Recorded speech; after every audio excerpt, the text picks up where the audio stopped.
We'll catch you next week.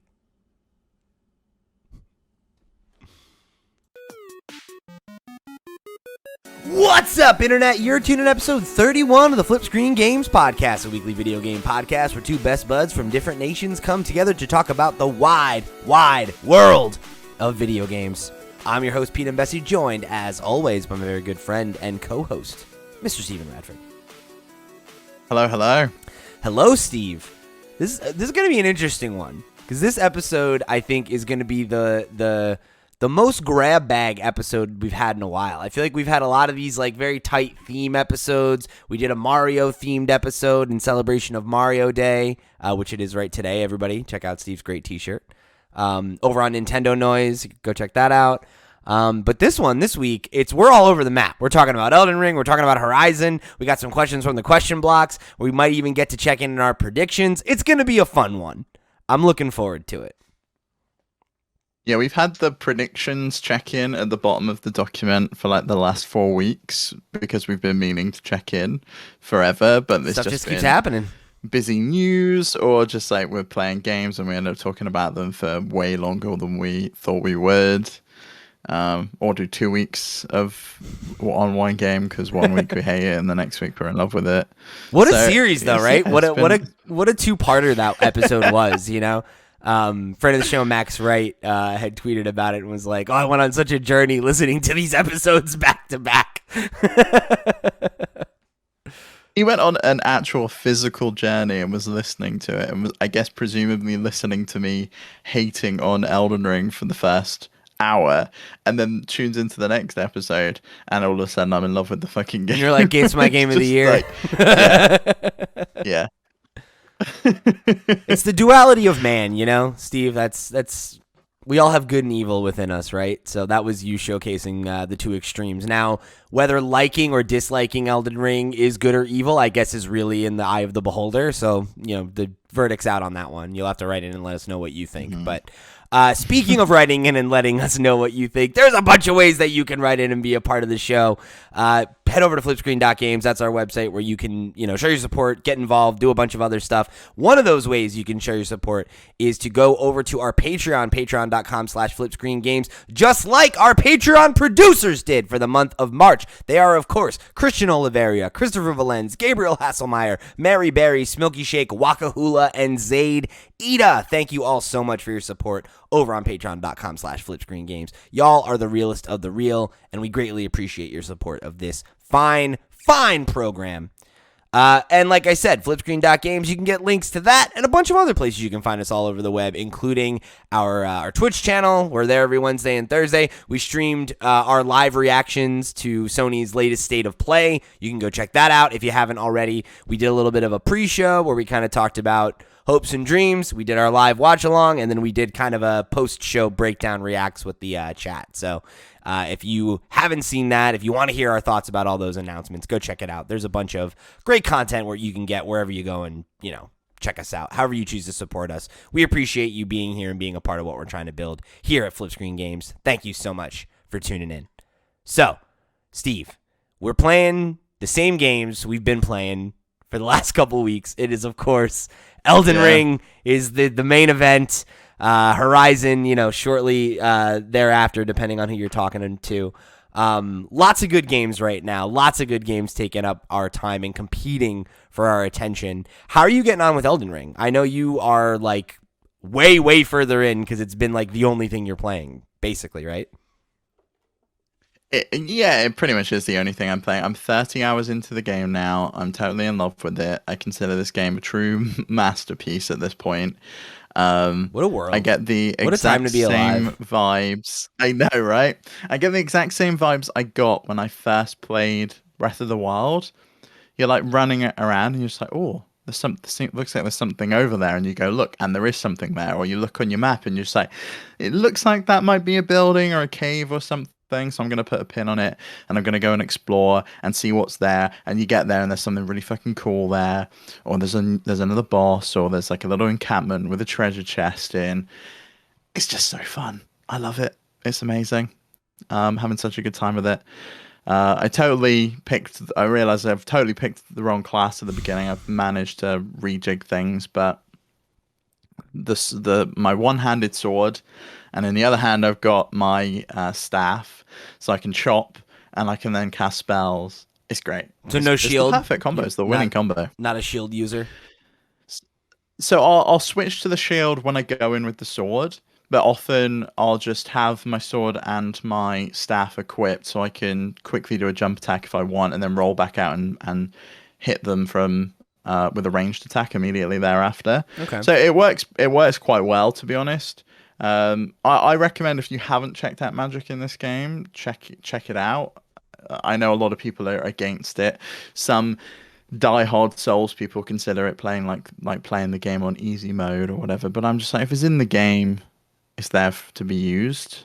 I don't see the point in people trying to ring fence it and just be like, oh no, I'm only going to play with a big sword running around because if that's how the game's intended to be played. If that's how you want to play, there's nothing wrong with that. But like, that's just gatekeeping. Like, I have no patience for that shit. Don't tell other people how to play a video game. It really doesn't matter. Like, however you're maximizing your enjoyment of the game is the right way to play the game.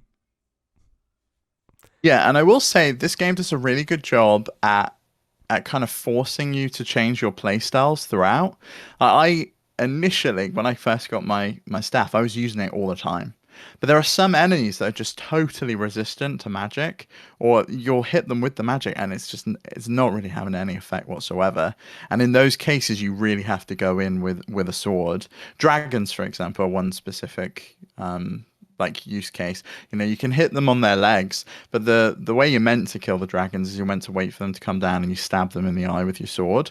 Magic really doesn't have an effect on dragons, and they're throughout the world. You're going to need to take them down as you play the game, and I like that. I like that you can't get comfortable in, I'm just going to always use the same strategy in every battle. I'm just going to spam my right bumper. I'm going to dodge the attacks. I'm going to quickly take my cerulean flask to top up my FP. You can't get comfortable with it because every single boss is different. Every single enemy is different in the way that you have to approach them. You know, some of them as well have like protected armor, like they might be look like they're made out of cement. You can't get them with the swipe attacks on a sword. You have to hit them with a charged attack, or it just will not make a dent in them. And it's learning things like that I really appreciate and like. It's what I liked about Metroid. It's just learning, well, what's the best approach? How do I do this? And I must have on stream done the same enemy 8 to 15 times over the course of 2 streams. I eventually got him, and it's just that like just euphoria you feel for finally being able to taking down a boss. It's amazing. I hope when you stream it tonight that you get that feeling. I hope we can get you to a point where you're taking on a boss, because it's so satisfying. Yeah, I think that's what I want to do. I want to try to move forward a little bit, because I was kind of like trying to get my feet wet the last time we were playing, and I was just kind of like running around and grinding and killing wolves or whatever I was doing. So I definitely would love to try to get into that loop a little bit more. So yeah, I guess time is so weird for me with like the way that we record these and the stuff we do in between, because to the audience, I've been playing the game. Well, I guess to some of the audience, I've been playing the game for a week. But if you only listen to the podcast, the last time we had spoken, I had not even put hands on it yet. So I streamed it on our Twitch channel last Thursday, and I ended up having fun. A lot more fun than I thought I would. And I think for me, at least right now, I think that's how I want to experience the game, is on stream with chat and like having like folks in the community like Asobi and Ciara like being able to kind of like coach me, you know, through the obtuse stuff about the game, you know, and like even you like and the experience that you had, you know, 10, 15 hours in wherever you were a week ago, right? And like being able to have you kind of like all parse some of the stuff for me so that I didn't have to go through that kind of like, what am I doing? Like how do I do this? Like, this feels clunky. Like, you know, I think there's still things about the game that like, to me, I still struggle to like see how they click, you know? Like what? What are you struggling with at the moment? Because I can understand the controls. They're very different in finicky compared to other games, right? Yeah. I'm so used to pushing down the left stick to sprint in everything. Yeah. And it's not the way it works in this. That's like a great example, right? Like when we were on stream, I kept accidentally drinking my flask because I don't know why. What you were clicking X for? I realized why. Well, it's X, but on PlayStation it's square, and in Horizon that's the button you push to crouch. Oh, okay. So that makes sense. I definitely must have been doing it absentmindedly, being like, "Oh, I want to crouch, or I want to do this, or I'm thinking I'm playing something else," right? But I think in general, yeah, I don't think the controls feel great. I feel like steering, it kind of reminds me of like what I didn't like about the way that The Witcher controls, where I feel like I'm kind of steering a boat sometimes. Like my character's kind of slow to react to things. That could very well be your armor load as well, because the armor load and how much you've got on you, depending on what your endurance is, will vary how much you can carry. And if your armor load is medium, you'll be walking sluggish. If it's heavy, you will not be able to roll at all. And if it's light, you'll be very agile, and you can like whip around the place. Maybe that's what. But the problem is, if you're light, then you are very susceptible to attacks. You're wearing like a cloth garment, and it's going to do nothing unless it's magically charged. I should have been the naked guy, just no armor. Yeah, that's a route I would not recommend anyone who's like new to the game taking. Yeah. I cannot imagine leaving there with no armor whatsoever. It would be horrendous. But I think aside from that, really the only thing about it that still like rubs me the wrong way, I guess, is like it's like very obtuse, right? Like it's very like it's not. It's funny because like I think of like Breath of the Wild, right? And like I don't think of that as a game that tells you where to go and what to do very much, right? Like it does to a degree, but a lot of it is kind of just like, it does a lot. Yeah, right. But after that, once you're kind of like off the rails, it's like a little bit more like go in whatever direction you want and find what you're gonna find, and like yeah, you have a general idea of like go off to those big things off in the distance, but beyond that, it's kind of like that's kind of how I feel that Elden Ring is. Yes, like, yes.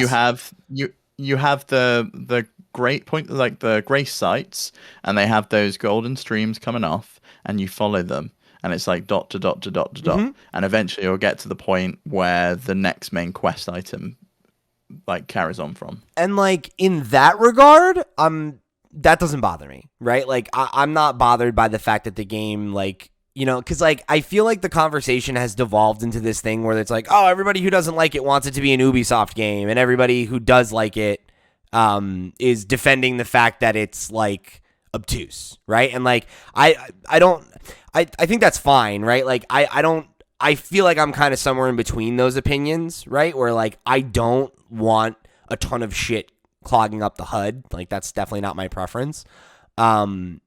But I think is very much how Breath of the Wild is, and you can turn the minimap off on Breath of the Wild, and you get a very similar experience then to what you get with Elden Ring. In fact, it's even cleaner because you don't have the like compass at the top on Breath of the Wild, which you do have on Elden Ring. Yeah, and like, you know, so like with that regard, like navigating the world and everything, like I'm good with that, you know, like I do feel like having some kind of like quest log would be helpful, and like not having a waypoint, not being like, here's where you gotta go, but just being like, oh, you know, so-and-so said they were gonna meet me at these ruins, and then like it's just there, so I remember. What I've been doing with that though is you can put markers on the map, like not as in just the blue markers, you can actually put icons on there. Yeah, and there's like a character one, there's like a resource one. Yeah, so you can do that yourself. I've been putting them on myself of where I need to go. Yeah. And what I have is if I know I use them, I don't use them for what their intended thing is. Like there's a diamond one and like a skull and crossbones and stuff. But I'll pick an icon for whatever one quest that I'm doing is. And so I'll say, this is where the quest originated from. This is where the quest told me to go. And then I know where I've got to go back to. And it's just, and I'm with you. I do think a quest log wouldn't detract from it. They could make it so there's a log where it literally just is a log where it just says whatever they told me this and to do this. Right? Like hasn't got to have a waypoint on the map. It could just be someone told me about a fort down south. Because I had a point on stream where I'd forgotten what someone had said, and I had to go and look at a wiki because it was just like, oh, but if you've already defeated this boss, then you can't basically do this quest in the way that it's told you to do it. You have to meet him somewhere else. And I was so confused for like 30 minutes. I had Timberwolf telling me, and she had no idea. Like, it was just a whole thing. And like that to me is like, that's not good, right? Like that's getting in the way of you experiencing the game. And like that to me is just like that's not ideal. But even those things, right? Like those are all things I can accept and move on from. And it's like, cool, it is what it is. But yeah, like I don't feel like the game has sufficiently taught me how to play, right? Like there are a lot of things that became essential to the way I was handling my character that I don't feel like the game communicated to me very well, but like people in the chat did, like I think it was Ciara who told me how to do like there was like a button combination where you just hold both things and you can like quickly switch from the buckler shield and then you put it away and just two-hand your sword, right? And like that really does tell you that. It did tell you that in the tutorial. Okay, so maybe it did. And the problem is you were reading through the tutorial while you were streaming. That's fair. I would imagine a lot of it didn't go in. Because it does tell you about the two-handed weapon stuff, and it also tells you about how to do the block and instantly charge attack. You remember when that guy kept running at you? Yes. And you were meant to like block, and we were like, click R, Pete. You really have to keep clicking R and like lock on to these people, otherwise you're just gonna die. And it took. I don't think you managed to successfully do the attack. Well, that's the thing. Chopping him and leaving. Because I was trying to parry, because that's what I thought it was trying to teach me how to do. But then Ciara actually explained it, and I was like, oh, okay. So yeah, so maybe that's on me, right? Maybe that has to do with the environment and like the way I was playing it. But I am with you though. I felt that the tutorial, and I know this is really like the first time there has been a proper tutorial in a Souls game, wasn't great. Didn't teach you a lot. I didn't find all the like places, the waypoints to find the map pieces, for example, to reveal the map. I was just running around thinking that the like non-revealed map with just the brown background was all I was getting for the I've had course of the two whole or game. three friends say that, where they're like, oh, I'm like 20 hours in, and I haven't like the map's still gray or whatever. Like maybe not 20 hours. That's probably a huge exaggeration, but you know what I mean? Like I've been playing for multiple sessions and I have not yet figured this out. Yeah.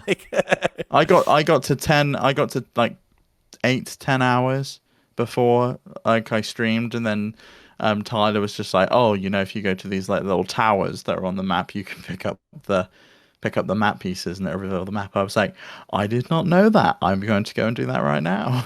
Yeah, and it's like, I don't know, because like I don't know what it is. I guess it's just the way in which it's conveying information is like, it's just tough for me. Like I feel like I never struggle this much to pick up a control scheme right away. Yeah, that's fair. The control stream's fiddly, but once you get it down, it feels quite natural. I'm used to it now. Yeah. The controls are something there is a steep learning curve. And now, having watched a few people play the start of this game, I can see how it was easy to miss where the map was, but also what the game wanted you to do. I think they just put that first initial map piece on the wrong side of that first encampment, because people approach that encampment with all of the guards, right? Yeah. The one where they kept killing you. That was a boss fight, wasn't it? I was there for like the whole time.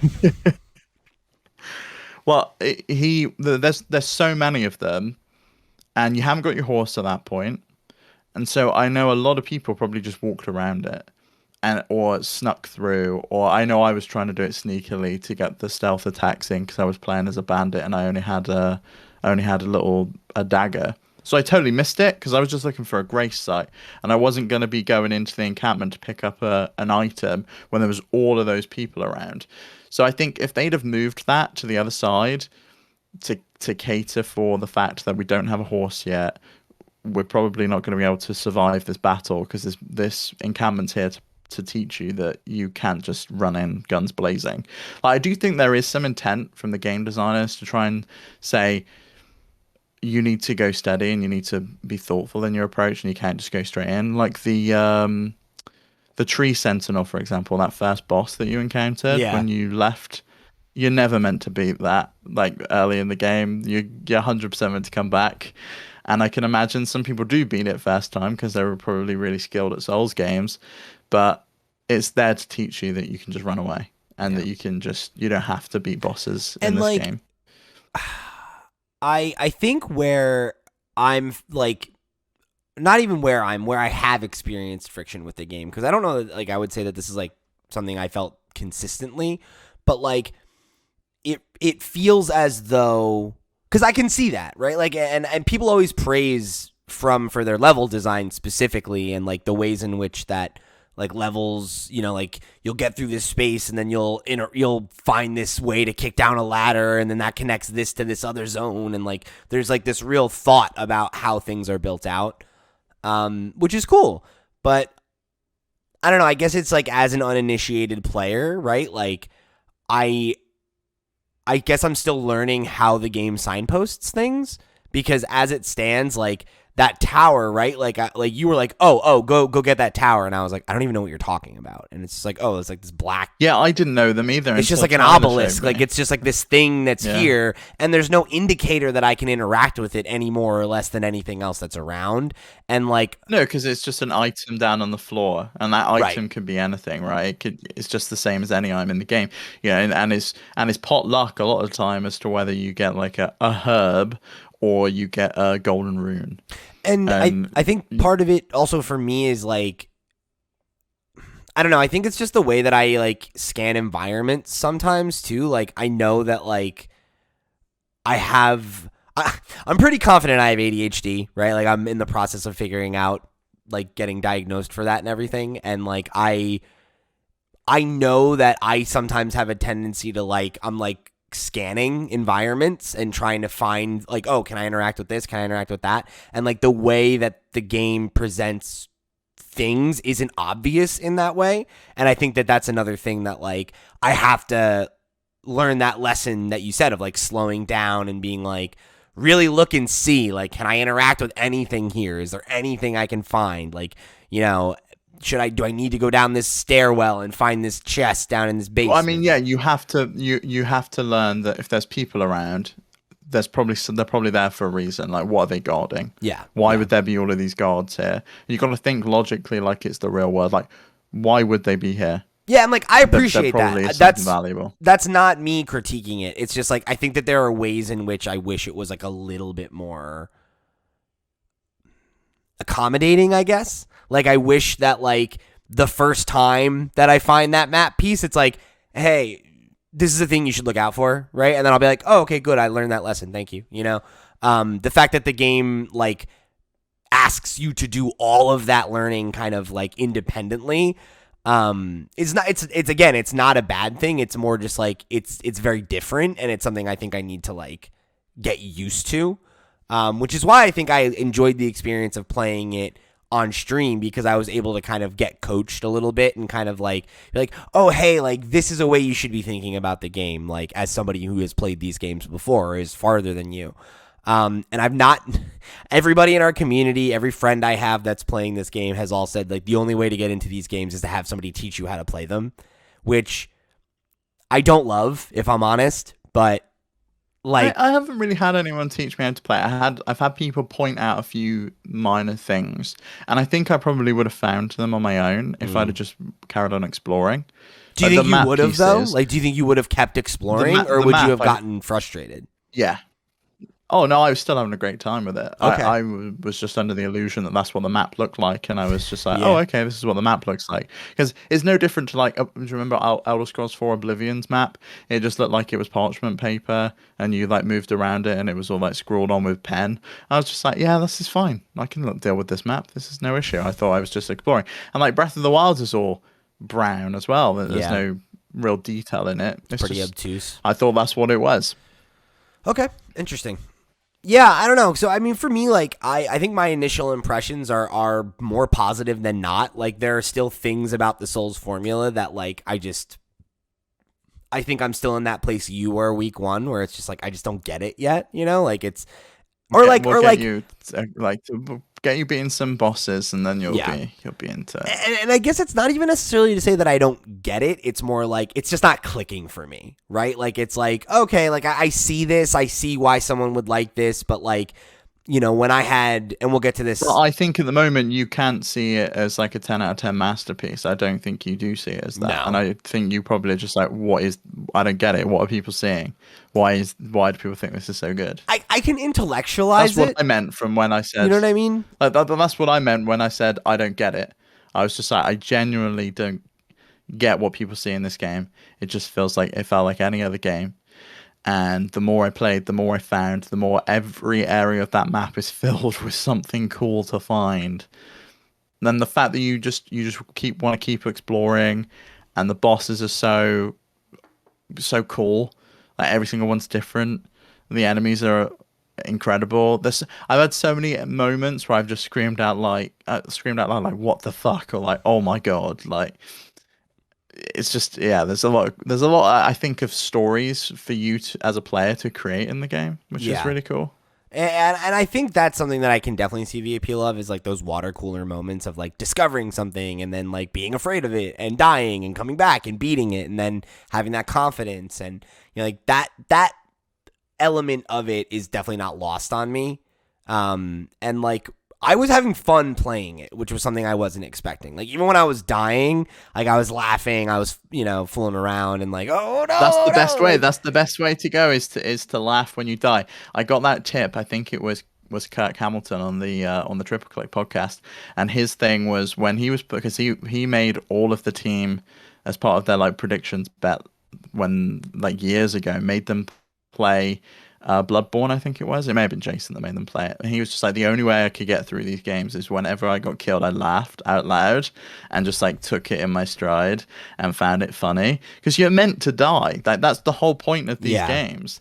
Like, that's why the death animation is so ridiculous, and the guy screams as he dies. I see. That's the funny thing, though, too. That's another reason that I think playing it on stream was beneficial for me, is that like dying for an audience and laughing about it it's funny, like it's entertaining, and like I know that I'm entertaining the people watching, so it doesn't feel as much like I'm just like, oh, I'm just fighting this boss over and over again and eating shit. It's like, well.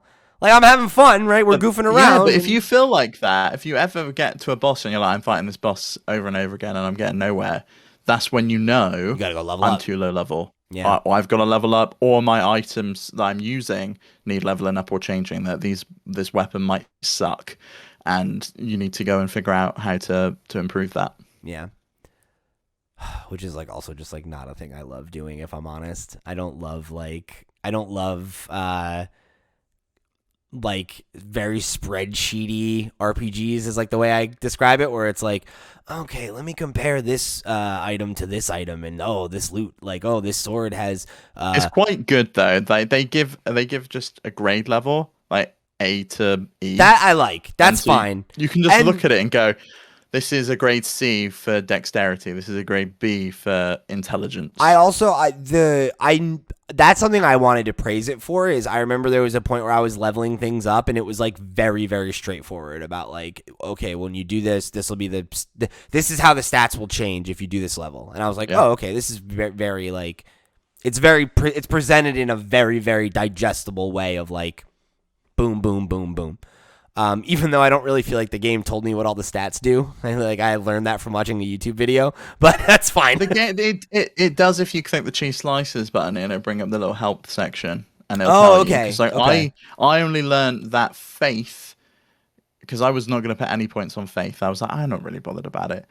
It gives you fire resistance, and one of the bosses breathes a lot of fire, and so I just spent a good like 5 levels. I just put them all on my faith, and I was like, ooh, my fire resistance is going way up, and then that boss was a piece of cake. Nice. Cool. All right, yeah, maybe I'll have to check that out too. I think that's one of the areas where like I want to get to the point where I'm enjoying the game enough that I want to play it off stream more, and then I can kind of like. Have you played it off stream much? I have not. Okay. My Xbox is still downstairs, and I it's still hooked up. I haven't touched it since we were live last. And like I've thought about it a lot. Like it's definitely been like, oh, like I do want to play it. I want to get further in. I want to like understand it more. But I think that's been a tough ask for me right now.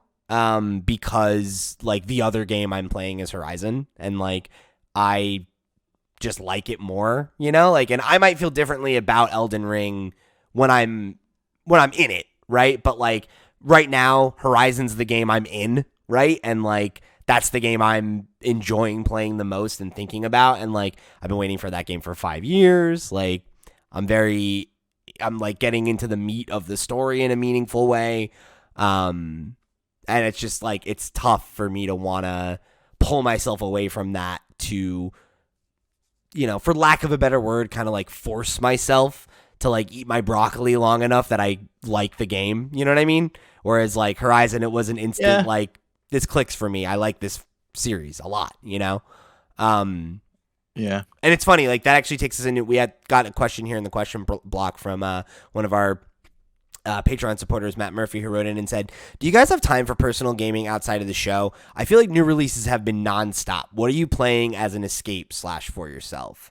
And like Horizon's kind of been that for me. Like we are kind of past it coverage wise at this point. Like we're probably going to do a spoiler cast at some point. But like other than that, like we haven't talked about it in 2 or 3 weeks. And like I'm just taking the game absolutely at my pace. Like I'm going as slow as I want. I'm doing all the side quests I come across. Like I'm not doing like 100. Like I haven't like bothered with like the hunting lodges or anything yet. But like, oh yeah, I don't care about those. I don't care about the errands. I just do the ones marked side quests. Yeah, like the stuff that has a story impact. Like, meaty. Yeah. Yeah, and they're great. Like I've really been enjoying them. So for me, like that has really been the game that like that's my game I'm playing for myself, and like that's the game I want to unwind with at the end of the day lately. And the other thing I've been doing is I'm still chipping away at Pokemon Legends Arceus. I'm still filling out the decks and like maximizing all of the dex entries and stuff. Like I just got. I'm surprised at that. Like I thought you'd have been just like, I don't know. I don't care about that anymore because Scarlet's on the horizon. Nah, I mean it's far enough out, and like I want to complete the decks. Like I knew that was something I wanted to do in this game, and I'm really close now. Like I have to go and catch the genies, and I have a couple other Pokemon I still need to evolve. And then that's it. Like I'm gonna go do the. I won't spoil what it is if you're not aware, but I'll go do the like end game boss thing. That's like the last thing. I think Nintendo spoiled it like the other week. They showed it in the Pokemon Presents. I was just like, why have you shown that?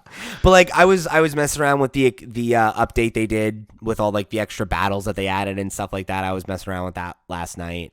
So like that's another game I've been chipping away at, kind of like just as like. That's like the thing I'm playing at night when I'm in bed, winding down. And like I'm also like pretty much always playing MTG Arena, which is the Magic the Gathering, the digital version, the video game version of it. It's on mobile, it's on PC. And like that's a game I like to play, like to unwind, It's a good TV game. There's no Pokemon version like that? There is, isn't there? Pokemon trading card game. You can play that on your phone as well. I've never really been a huge fan of the TCG. Like I collected the cards as a kid, and like I played the. There was actually a game on the PC that taught you how to play, but then they also had like the Game Boy Color game, which I think is the one that anybody who's played a digital version of the TCG remembers. Yeah, that game was great. So like that is really like my max exposure to that, because when I was growing up I had lots of friends that collected the cards, but nobody really played the game. Whereas like I played Yu-Gi-Oh, and then when I was a teenager I got into Magic, and then that's been the only trading card game that I've really cared about since. I got my first Magic deck when I was like 14. You'd like it. Magic's like it's really fun. It's easy. I know I would. Yeah. It's easy to pick up but difficult to master, kind of thing. Like if you you can buy like entry level decks and play like with shit decks and have a good time. But then like there's such a crazy ceiling in terms of like what you can build and all that kind of stuff. Don't need you to play Inscription at some point. Yeah, one of these days I'll get to it. But yeah, so I mean like those are the games that like I'm kind of into right now in terms of like the games I'm just playing for myself, and like they're not things I haven't done coverage for. It's just like now that they're kind of out of the zeitgeist, like I'm just playing them to play them, right? Like if I was really, really being obsessive about playing for the show, I probably would have put Horizon down for a little bit and started playing Elden Ring. But I'm just not motivated to do that, right? Like I like Elden Ring from what I've played. I'm excited to play some more tonight, but the thing I'm really, really like obsessing about right now is Horizon more than anything. Yeah, that's fair. I mean, I guess usually it's not this ram-packed, so I do kind of feel that we have choice as to what we can play, but there definitely has been some kind of pressure the last few months. Yeah. Like the only reason I picked up Elden Ring at all was because one of us really should have played it, considering people were saying it was like game of the year, Yeah. and we knew it would do well. In terms of like people tuning in who maybe have never listened to the show, and it definitely did when we had new comments on YouTube, new subscribers, things like that. So there is definitely pressure. Having said that, though, I'm in the same boat as you. I'm enjoying these games so much that it doesn't feel like it's a chore to play them. It's not like when we've reviewed games in the past, like what's that name, Coconut Games or whatever it is. Coconut Island Games, yeah, and they just put out any game you reviewed was just games. Like trash. Yeah, and like that's the thing is like that's the nice thing about our show and our format, right? And like the relationship we have with you, the listener, is like y'all are gracious enough to tune in and listen to the show because you just want to hear what we think, and like I don't feel the pressure to be like, I need to beat this game for a review episode, because like that's just not our model, right? So like I don't feel like I need to rush through a game I've been waiting for 5 years so that I can say, it's a 9 out of 10, right? Like that's not what we do. That's not our goal as commentators. So for me, like I don't usually feel like I won't say that there's no pressure, because like you said, Elden Ring is, I wouldn't have bought Elden Ring if the community wasn't like, please play Elden Ring, and like Asobi threw like 90 subs at us on Twitch, like play Elden Ring, play Elden Ring. I'm like, all right, yeah, sure, like no problem.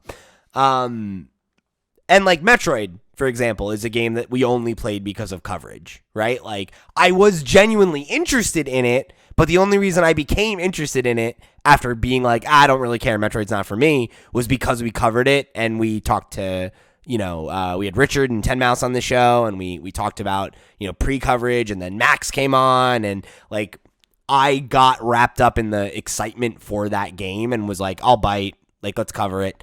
And then I fell in love with it, So I think as much as like that pressure can sometimes be,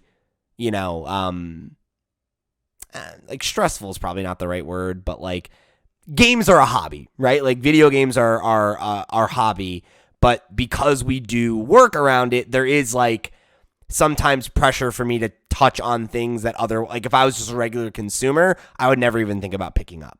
But and you wouldn't buy at launch, right? No. Neither of us would have picked Elden Ring up at launch because we were right in the middle of playing Horizon. I'd borrow it from a friend later, or never play it at all and be like, I don't like those games, and I don't have any reason to force myself to try and understand them, because who cares, right? I'm doing this for fun. It's like it would be like if I was like, I really don't like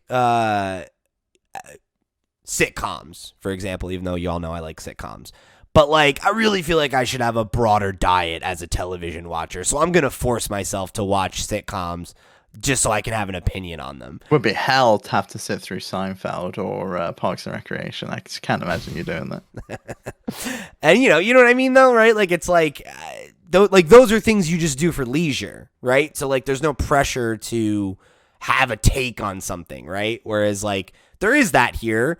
But because of it, I do try things I wouldn't try, and I've expanded my tastes, and I get to get opinions and feedback from other people, and I think there are a lot of games that like I probably wouldn't have given a proper shake if it wasn't for content, like Metroid or maybe even Persona, right? Like that's something where like I had friends that were pushing me to play it. I felt like you played that just on your own accord. You were just like, I think I'm finally gonna pick it up. I think you got it on a sale. I got it on a sale, yeah. But it was also a thing where like because Zayd was constantly like, oh, you should play it. You should, like it was something that was like on the back of my mind of like, yeah, maybe I should give this a shot again, right? Like I have a bunch of friends who say it's their favorite game of all time. Like maybe I should give it a shot.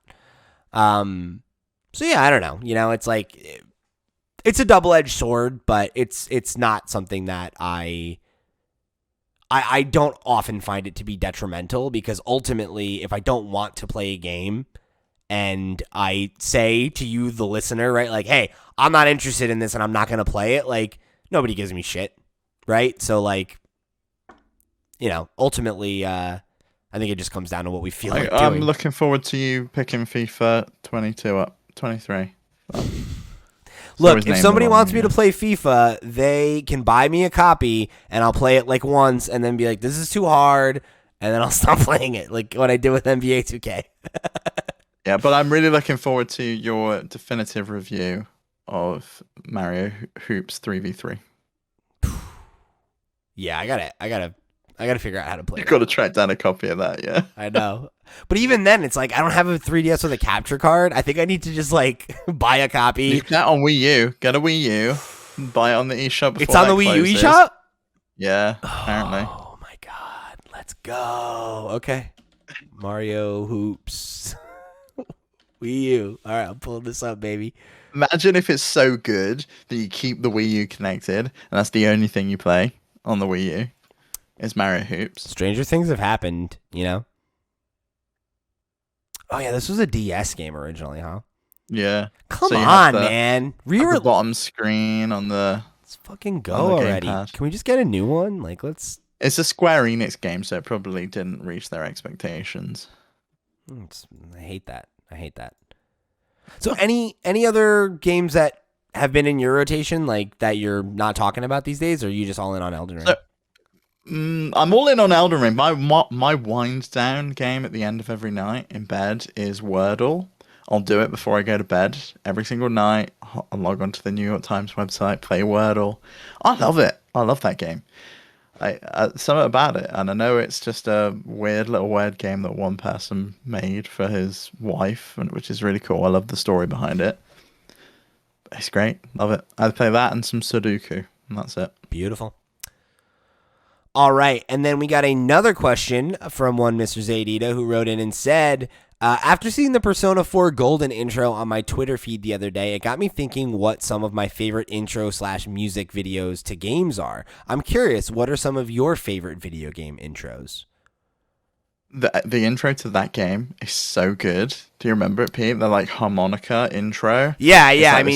Yeah, they shared it on Twitter the other day. I don't think I'd ever seen it before because I've never played P4. Oh, it's so... I was like, damn, that part. Oh my God. Right, that's got to go straight onto your Steam wish list.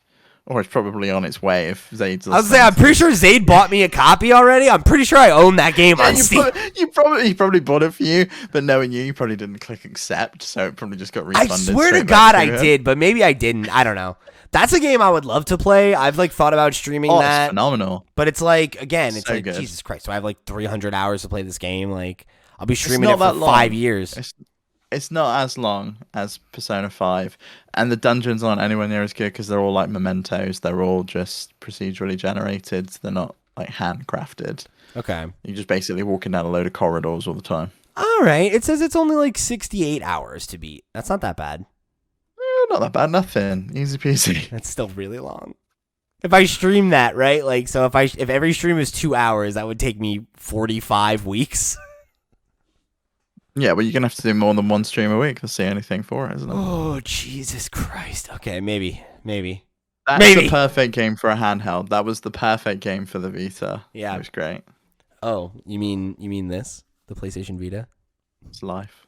Vita means love. Vita means life. So favorite video game intros. I mean, Persona 5's is a great one.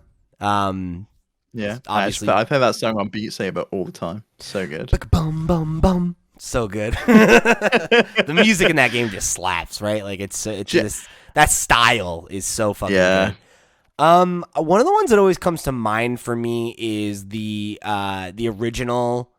It's like red, blue, and yellow Pokemon intro, where like you have the whole. It's like the if it's red version, it's Nidorino and Gengar, and then if it's blue, it's Jigglypuff, and like there's the little fight that happens, and then the one of them shoots forward, and then it like spreads in, and the Pokemon goes whoosh and like drops down, and then like the Pokemon just starts scrolling by, and it's like random. And I remember like I would sometimes sit there and be like, oh, like let's wait and see which Pokemon come up, just like things like that. Like that was one that I always remember fondly. And then I had another one that it's not like much of an intro, but like the Kingdom Hearts intros are always really good. Like they have like an intro cinematic, but like specifically the menu, like you get to that starting menu and it's like all white with like the hand drawn Sora, and like in the first game, like I forget, is it called Dearly Beloved? The dun dun dun dun dun dun dun dun. It's like, that Kingdom Hearts' music is so fucking good as well. Just absolute bangers. I've never played those games. I just don't think I would enjoy them now. Yeah, probably not. I don't know. Do you know one that always stands out for me? Katamari Damacy. Oh my god, it's so good. Like where the fucking thing comes out, it's like that. It's just all their voices, and they're just making all those weird noises. I love Katamari. I love Katamari so goddamn much. It's like, again, talk about a banger of a soundtrack. Like Lonely Rolling Star, like the main Katamari, the la la la la la la la la la la la la. It's like, it's so fucking good. It's just so jovial, man. So I love that. On the other end of the spectrum, something about that Uncharted theme. So, it's just something about like when you hear that. So good. So good. And Halo as well. It's just iconic, and it brings me back to when I was a kid. Just like the but then you get to the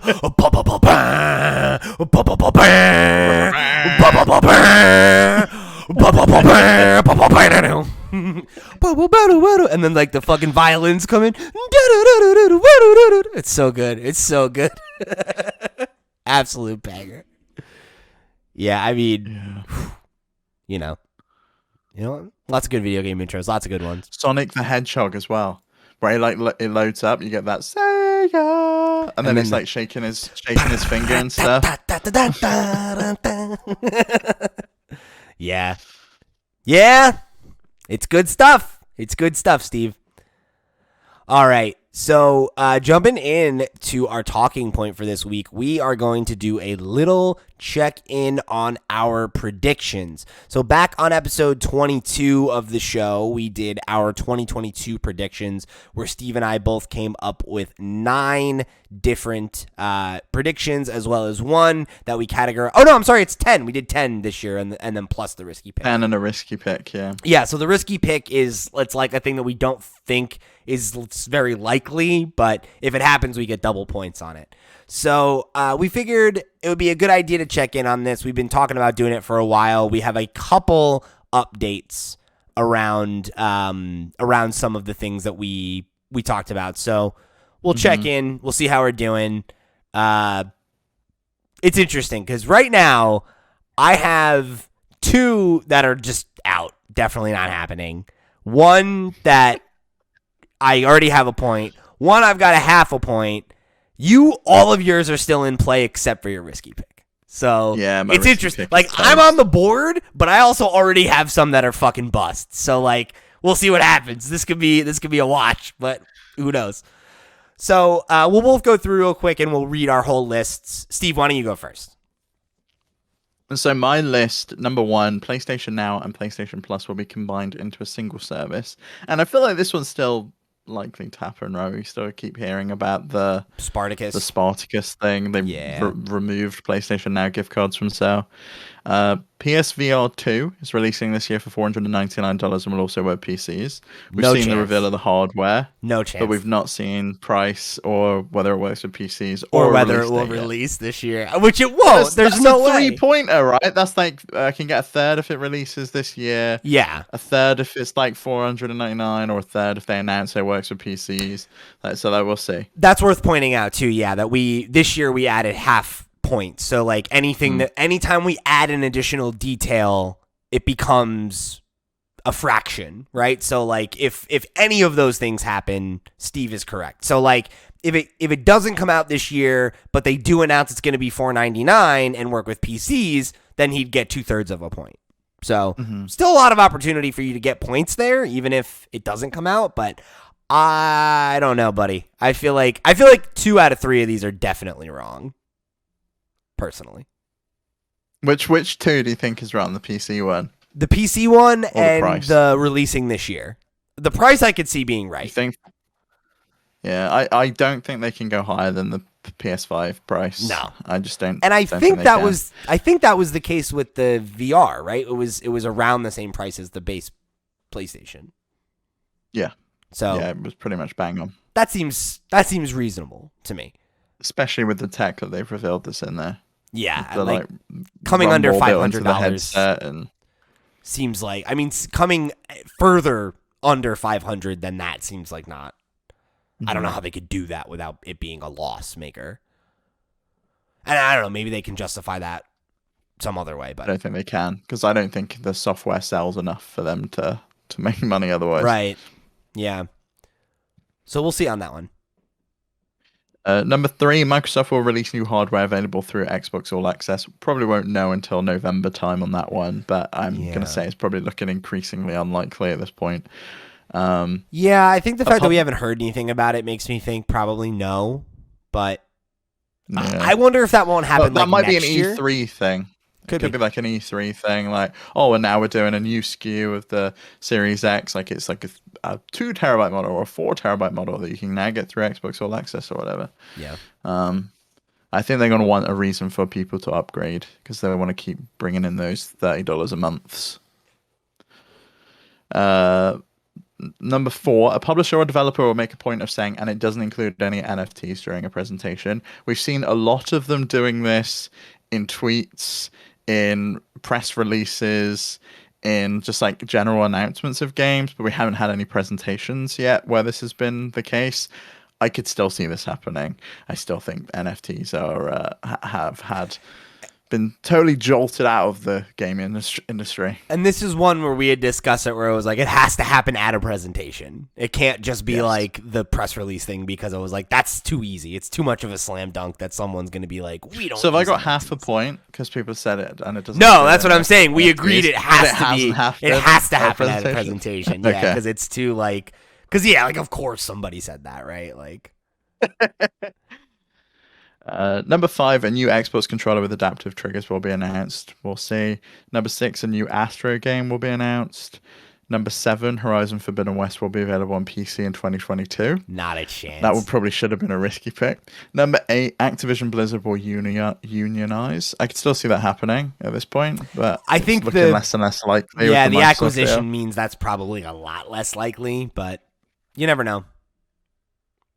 Number 9, Half-Life Alyx will come to consoles. I think that is very much contingent on PSVR 2 releasing this year, and if it doesn't, then it's not going to happen. People will say Cyberpunk 2077 is finally good if the next gen release will have a redemption arc like No Man's Sky. I have seen people say it's good. Yeah, but nobody said that. Level. Yeah, and it's like it came out with like a whimper. I was like, I don't know about that one, buddy.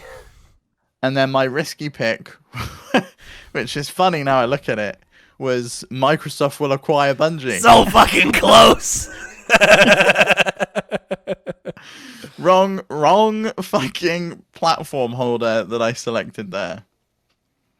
It's too bad. So I'm one down of my risky pick. If it wasn't a risky pick, it's funny. If you had made that a regular pick, I would have given you the half point. Oh, they got acquired. Like, that was close. Can I have a half point? No, because then you'll just have a point. Like, because it's true. You know, it's we can't do that on the risky picks. We have agreed fractions. I didn't hear that it wasn't on the riskies. Oh, come on now. Just cheat. Just cheat. You'll cheat. I'll argue with you at the end of the year when we add the points up. Well, you know what we'll do when we tally these? We'll have to bring in like Chewy or somebody to be a third party arbitrator, so that when we disagree, there can be a tiebreaker. Yeah. Or we do it live. We do a live episode and we have like a chat straw poll. We may have to do that, yeah. So the community can decide. Okay. So my number 1 is PSVR 2 will not be released this year due to chip shortages. I stand by that. So you'll get half a point if it is announced that it's not announced that it's chip shortages, but it's delayed?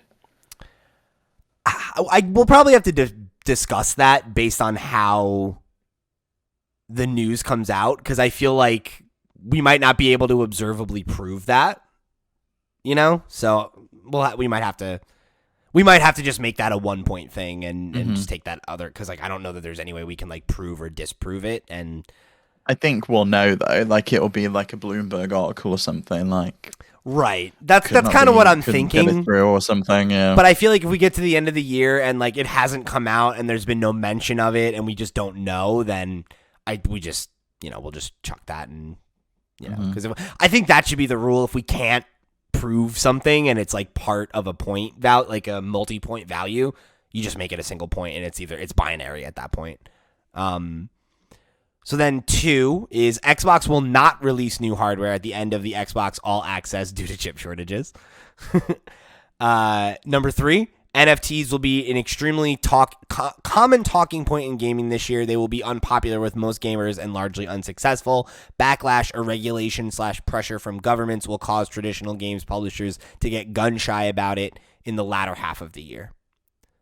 I stand by that. I wonder how much this is going to be affected by other things going on in the world, because the pressure on crypto seems to have been eased off a little bit while there's other more pressing events happening. That is true. Yeah, but I mean, we're also we got that new climate report from the UN, so we'll see how that plays out. Number 4, Steam Deck will be delayed again.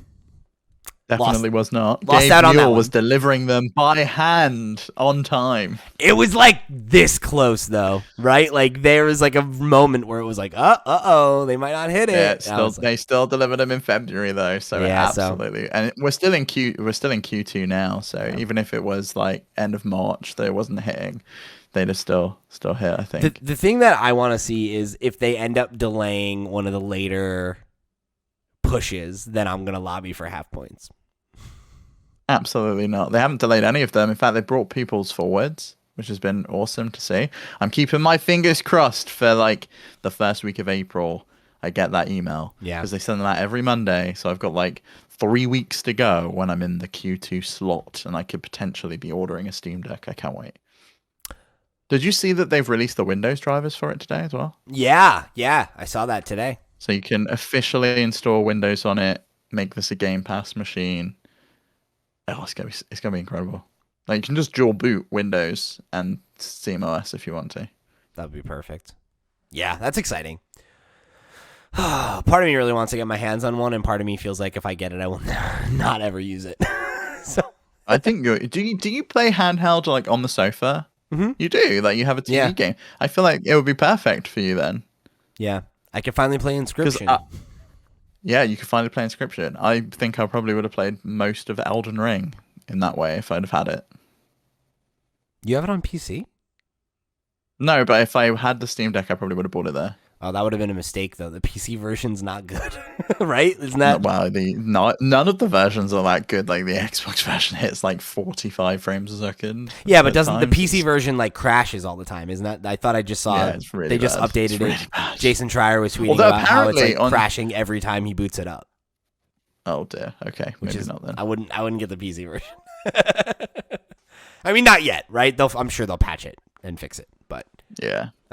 As it stands, it seems like it's not the best way to play.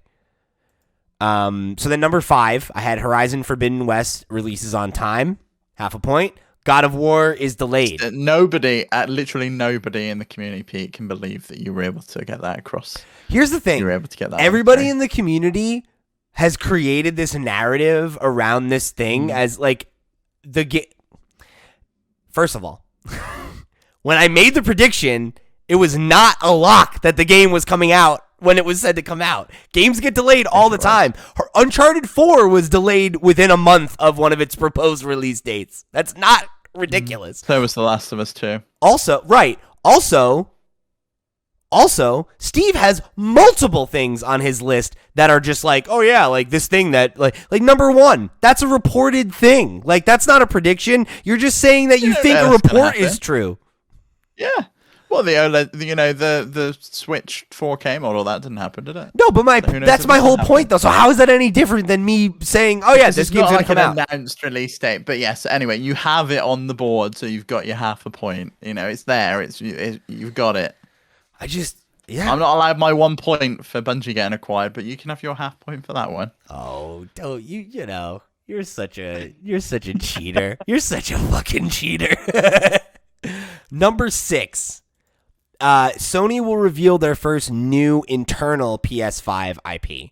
So this is in an interesting thing because Returnal kind of is that, but it isn't because But the thing is, it came out before Housemarque was acquired. They were in an internal studio when that game came out. But it's a Sony IP regardless because it was published by them.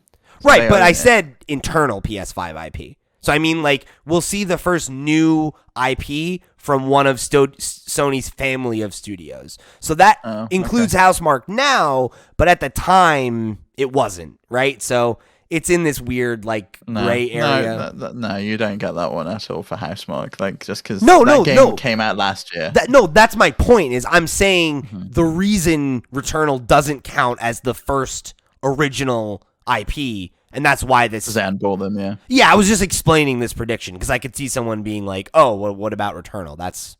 That is it, right?" But no, it isn't. Not really. So I mean, we see a new IP from you want to see a new Naughty Dog game, yeah, right, or something like that. And I can't see this happening, to be honest. I'm more and more. No? And I guess we went internal IP because you didn't mean because Wolverine had been announced. You right? brought that up, and I said I don't really feel like that counts. No, I mean, honestly, it literally does, right? It should, I guess, but it's not their IP though. It's not what I meant. The new internal IP, yeah. Yeah, that's not what I meant when I said it. So I'm not gonna take a point for that, even though I feel like if I was really trying to play the game, I would argue that counts, but. Was that announced this year? Wasn't that announced last year? Was it? I have no concept of time anymore, Pete. So. Whatever. What I clearly mean is a new IP from Naughty Dog or Insomniac or or Bend, any of those studios, right? I think it'll still happen. I think the idea of them showing off a new IP that's a couple years away in the same way they had that one E3 presentation where they're like, here's Horizon, here's God of War, here's No Man's Sky, right? All those things were revealed at the same event. I just feel like there's so many probably sequels in the works that those are what we're going to see. We've already had Horizon this year. We're getting a God of War this year. We've had a Gran Turismo this year. We'll see if we do. I could see, I think there's going to be an Astro game, but that's not a new IP because we've had Astro before. So I guess we know Naughty Dog's working on a new IP, though. Naughty Dog. We know that Bend is. Are they going to announce that before Factions, though? Maybe. I don't know. We'll see, but that's why it's a gamble, right? I don't think it's guaranteed, but there's also a lot of studios somebody like Pixel Opus could announce something new, right? There's still opportunity, I think, for them to show off something new, and I feel like they're going to want to do that because I think they're not going to want the identity of the PS5 to just be sequels to the best games on PS4. They're going to want to have yeah, you could be right, yeah, that new thing. But I think, yeah, and I guess Microsoft this year do have new things coming out, don't they? They've got Starfield coming out, which is a new IP from Bethesda, big That's one. Huge. So. And they're probably going to want something. Yeah, so I the idea of them revealing something to show hey, this is what you have to look forward to. Don't forget, this is why you bought a PS5. Feels like a natural choice. 7, worldwide chip shortages will continue console droughts into 2023. That seems to be true so far. Seems likely, but yeah, we'll have to wait and see, I guess, because it might be that December is just there's shitloads now. You can just walk into Best Buy and pick one up. And yep, could happen at any point. At that point. Yeah, I mean, and who knows? There's that whole the U.S. government is looking into legislating around crypto, and if that happens, and then crypto farms dry up, that could be it, right? That could be it, and then chip shortages are done. So we'll see.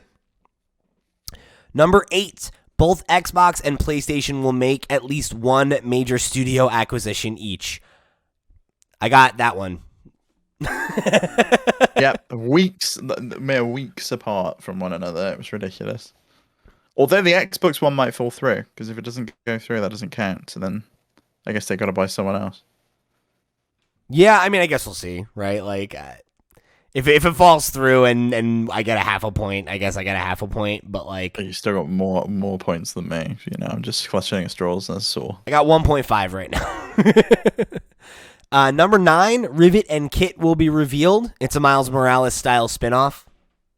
I really hope so. I hope so. Yeah. And then number 10, video games will continue to take over movies and TV, which basically means at least 2 critically acclaimed, which we defined as certified fresh by Rotten Tomatoes, adaptations will be released. I think I'm still going to. We haven't had one yet, right? Uncharted certified rotten by Rotten Tomatoes. It was 41%. I'm looking at it right now. Yeah, I don't know. I don't know what other ones. I feel like one other. Nothing's come out Cuphead. yet. Cuphead came out. That was the other thing that came out. I don't know how that did. Cuphead show. 67%, but it's not certified fresh. Fuck. That's bullshit. I think you're 3 points off from that being a fresh certification. All right, I gotta go. 80 is fresh. Okay. Oh, so it's like way off. Yeah. So it's basically it's got to get an 8 out of 10 to be certified fresh. Okay. No luck there. That's a shame. But it'll happen because although it's not going to be the HBO show for The Last of Us because that's not coming out until 2023. We do have Sonic the Hedgehog 2. I think we'll probably cross that, right? Was the original one certified fresh? No, it will not. Critics do not like video game movies. But it's a kid's movie. Yeah, look at Sonic. I think it's 63. Fuck critics, man. Come on. That movie's fun. It was a 93 for the audience. You said critically acclaimed. I did. They were your words. Yeah. So maybe not then. I don't know. We'll see. I really thought the Cuphead show was going to come through for me. I really did. The Halo show's coming out. There's no way that's going to get certified fresh. I imagine that will not be very popular. I don't know. I guess we'll see what happens. But I don't feel the most confident about it, but the Mario movie. What about the Shenmue anime? That came out. That came out this year? Yeah, Shenmue the anime. How is it? Cool. How is it? Let's see. Shenmue, no idea.